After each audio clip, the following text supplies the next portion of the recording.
ST બસો સળગવી જોઈએ, net બંધ થવું જોઈએ, આવો એક આમ આદમી પાર્ટીના નેતાનો કથિત ઓડિયો વાયરલ થયો છે. તેણે ખળભળાટ મચાવ્યો છે અને અંતે હવે આ નેતા સામે આવ્યા છે અને તેમણે ખુલાસો કરવો પડ્યો છે.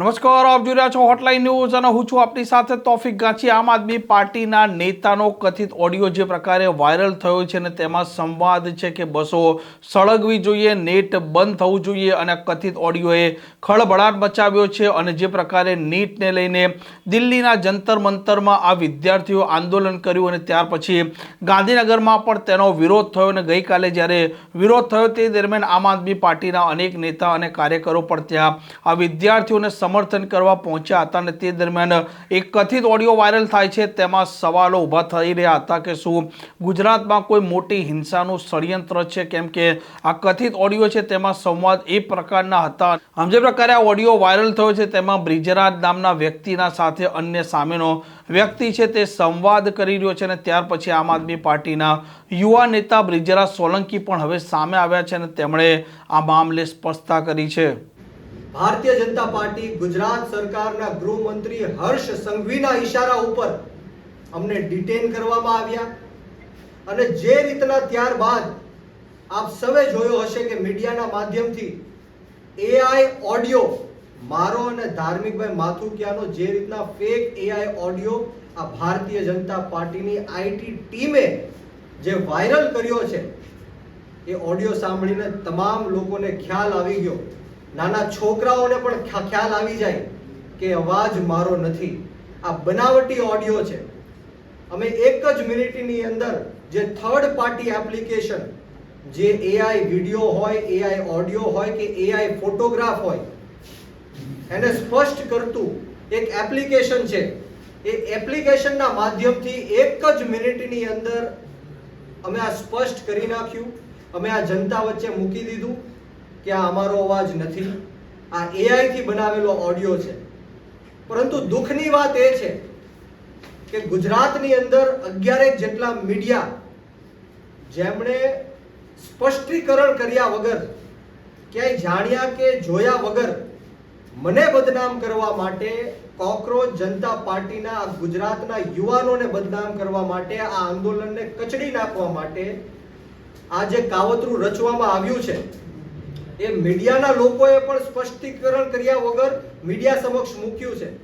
એ મીડિયા કર્મીઓને મારી નમ્ર અપીલ છે, વિનંતી છે, એક રિક્વેસ્ટ છે કે તમે તાત્કાલિક ધોરણે અમને જાણ કરો કે આ ઓડિયો તમારી પાસે ક્યાંથી આવ્યો, તમને કોણે આ ઓડિયો મોકલ્યો, શું હર્ષ સંઘવી આ ઓડિયો તમને મોકલ્યો, બીજેપીના આઈટી સેલે તમને આ ઓડિયો મોકલ્યો? અમારે જાણવું છે કે તમારી પાસેથી આ ઓડિયો ક્યાંથી આવ્યો. અને તમામ લોકો જેટલા પણ મીડિયાએ આ ફેક એઆઈ ઓડિયો પોતાના ન્યૂઝ ચેનલના માધ્યમથી ચલાવ્યો છે એમને મારી રિક્વેસ્ટ છે કે તાત્કાલિક ધોરણે આ જે ખોટી ખબર છે, આ જે ફેક એઆઈ ઓડિયો છે એને પાછો ખેંચી લેવામાં આવે અને ડિલીટ કરી નાખવામાં આવે. બીજી બાજુ અમને જણાવવામાં આવે કે આ ઓડિયો તમને કોણે મોકલ્યો છે, નહીતર આવતી 24 કલાકમાં, આવનારી 24 કલાકમાં હું લીગલ એક્શન પણ લેવાનો છું. હાઈકોર્ટ અને સુપ્રીમ કોર્ટ સુધી જવું પડે તો પણ અમારી જવાની તૈયારી છે. અને ખાસ કરીને આ ભારતીય જનતા પાર્ટીના ઈશારે પોલીસે મને ડિટેન કરીને રાખ્યો. અંદાજિત 8 થી 9 કલાક સુધી મને ગોંધી રાખવામાં આવ્યો, મારા ઉપર પ્રેશર કરવામાં આવ્યું, મને ડરાવવા ધમકાવવાની કોશિશ કરવામાં આવી કે આ ઓડિયોના માધ્યમથી તમારી ઉપર રાજદ્રોહનો કેસ લગાડશું, તમે જીવનભર જેલમાં સડશો, તમને ગુજરાતની બહાર કાઢી મૂકશું. આ રીતના ધાક ધમકીઓ આપીને મને ડરાવવાની અને ધમકાવવાની કોશિશ કરી. પરંતુ આપના માધ્યમથી આ ગુજરાત રાજ્યના ગૃહમંત્રી હર્ષ સંઘવીને કહેવા માંગુ છું કે આમ આદમી પાર્ટીના અનેક નેતાઓ ઉપર તમે આવી રીતના ખોટા કેસ કર્યા, જેલમાં નાખવાના પ્રયત્ન કર્યા, તમે આવા એઆઈ ઓડિયો બનાવ્યા, એઆઈ વિડીયો બનાવ્યા, એઆઈ ફોટોઝ બનાવ્યા. પરંતુ હવે ગુજરાતના યુવાનો જાગી ગયા છે, ગુજરાતની જનતા જાગી ગઈ છે. હું આપ સૌને કહેવા આવ્યો છું કે આવા અનેક પ્રયત્નો ભવિષ્યમાં પણ થશે. ભારતીય જનતા પાર્ટી જો ડરતી હોય તો એ આમ આદમી પાર્ટીથી ડરે છે, અને ભારતીય જનતા પાર્ટી હારશે તો એ આમ આદમી પાર્ટીથી જ હારશે.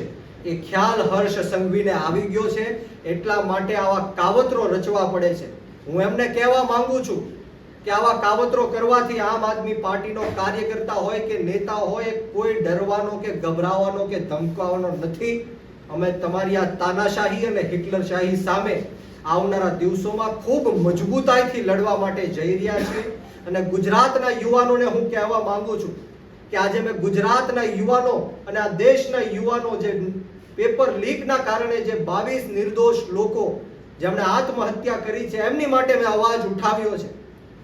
જે રીતના 20 જુલાઈ જંતર મંતર દિલ્હી ખાતે હું ત્યાં હાજર હતો અને જે બર્બરતાપૂર્વક આ ભાજપના ઈશારે, મોદી અને શાહના ઈશારે આજે પોલીસે તાનાશાહી કરી, ગુંડાગીર્દી કરી, હિટલરશાહી કરી, 12 વર્ષની દીકરીઓના કપડા ફાડવામાં આવ્યા, એમની છાતી ઉપર પગ રાખવામાં આવ્યા, નિર્દોષ યુવાનોને ઢોર માર મારવામાં આવ્યો, લાઠીચાર્જ કરવામાં આવ્યા, ટીયર ગેસો છોડવામાં આવ્યા, માથાઓ ફાડ્યા, ફ્રેક્ચરો કર્યા. આ ક્યારેય દેશનો યુવાન ભૂલશે નહીં. દેશનો યુવાન અત્યાર સુધી સૂતો હતો, પરંતુ આ આંદોલન થકી અત્યારે દેશનો યુવાન જાગી ગયો છે. તમારી તાનાશાહી સામે, તમારી ગુંડાગીર્દી સામે અને હિટલરશાહી સામે અમે ઝૂકવાના નથી, ડરવાના નથી, ગભરાવાના નથી. અનેકો વાર મને જેલમાં નાખવાના પ્રયત્ન કર્યા.